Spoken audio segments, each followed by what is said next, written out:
So hello everyone, আমি পম্পা। আগের দিন তোমাদেরকে বলেছিলাম আমি 12 মাসই সোমবার করি।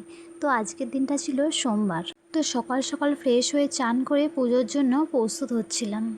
আর এই যে আমার দরজার উপরেই দেখতে পাচ্ছ তো কে, বাবা মহাকাল। বাবা মহাকালকে প্রণাম করে করতে গেছিলাম চা। পুজো করতে দেরি হয়, তাই জন্য আমি চাটা খেয়েই পুজো করি। শুধু ঘরের পুজো নয়, আমি তো মন্দিরেও যাই, তাই জন্য আমার পুজোটা করতে অনেকটাই দেরি হয়।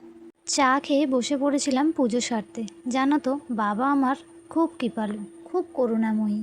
আমি যা বলি তাই শোনে। হয়তো সঙ্গে সঙ্গে ফল দেয় না, কিন্তু কিছুদিন পরে ঠিক দেখব আমি যেটা চেয়েছি সেটা বাবা ঠিক দিয়েছে।